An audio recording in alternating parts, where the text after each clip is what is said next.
یوه ورځ عیسی د خپلو شاګردانو سره په کشتۍ کې سپور شو او هغوی ته وویل راځئ چې د دریاب بلې غاړې ته لاړ شو.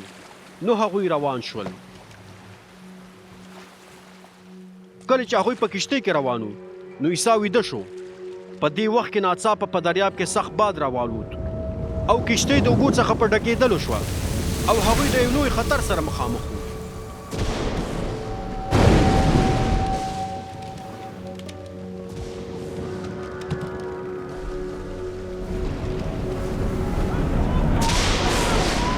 شاګردان عیسی ته ورغلل. هغه یې راویښ کړ او ورته ویل استاذه موږ ډوبېږو.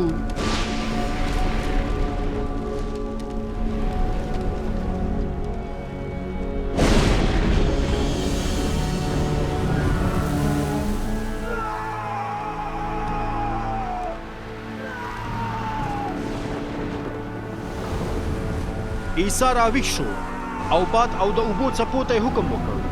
طوفان ودرېده او هر څه آرام شول.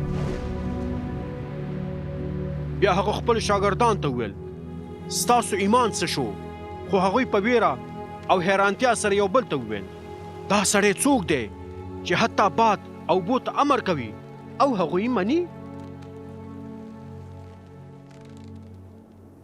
بیا عیسی د خپلو شاګردانو سره د جدریانو سیمې ته چې د جلیل ولایت ته مخامخ دی ورسېده. څنګه چې عیسی د کشتۍ څخه راښکته شو نو د هغه ښار د یو سړي سره چې پیریانو نیولی و مخامخ شو.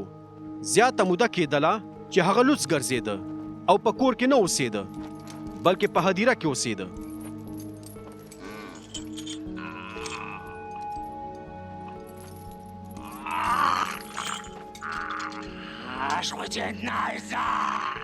کله چې هغه عیسی ولید نو چغې ووهلې او د هغه په پښو کې پرېوت او په لوړ اواز یې وویل ای عیسی ای د خدای تعالی زویه زما سره څه کار لرې؟ زه تا ته زاري کوم ما مه په عذابوه. هغه ځکه داسې وویل چې عیسی پیریانو ته امر کړی و چې د هغه سړي څخه راوځي. هغه سړی څو ځلې پیریانو نیولی و. خلکو به د هغه لاسونه او پښې په زنځیرونو تړلي او زولنۍ به یې ورته اچولې خو هغه به یې ماتول او پیریانو به هغه دښتې ته بیولو. عیسی د هغه څخه پوښتنه وکړه ستا نوم څه دی؟ هغه ځواب ورکړ زما نوم لښکر دی ځکه چې په هغه کې ډېر پیریانو. پیریانو عیسی ته زارۍ وکړې چې هغوی د ځمکې تل ته ونه لیږي. هلته نږدې د خوګانو یوه لویه رمه وه چې په یوې غونډۍ باندې څرېدله. نو پیریانو عیسی ته زاري وکړه چې دوی ته اجازه ورکړي چې په خوګانو کې ننوځي. نو هغه ورته اجازه ورکړه.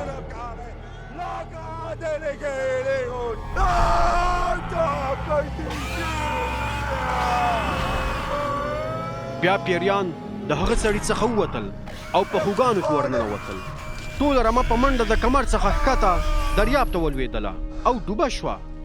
کله چې د خوګانو ساتونکو دا پیښه ولیدله نو وتښتېدل او دا خبرې ښار او بانډو ته ورسوه. خلک د دې پیښې د لیدلو دپاره د باندې راووتل. کله چې هغوی عیسی ته راغلل نو هغه سړی ولید چې پیریان ورڅخه وتلي وو. هغه د عیسی پښو ته ناست و، کالي اغوستي وو او بیرته خپل عادي حالت ته راغلی و. نو هغوی وویرېدل. کومو خلکو چې دا پیښه لیدلې وه هغوی نورو ته وویل چې دا سړی چې پیریانو نیولی و څنګه روغ شو. بیا د جدریان د شاوخوا سیمو ټولو خلکو د عیسی څخه وغوښتل چې له هغه ځای څخه لاړ شي ځکه چې هغوی ډېر ویرېدلي وو. نو عیسی په کشتۍ کې سپور شو چې د دریاب بلې غاړې ته لاړ شي. بیا هغه سړي چې پیریان ورڅخه وتلي وو عیسی ته زاري وکړه چې اجازه ورته ورکړي د هغه سره لاړ شي. خو عیسی هغه رخصت کړ او ورته ویل بیرته خپل کور ته لاړ شه او هغه څه چې خدای ستا دپاره کړي دي هغه ټولو ته ووایه. هغه سړی په ټول ښار کې وګرځېد او عیسی چې د هغه دپاره څه کړي وو هغه یې خلکو ته بیان کړل.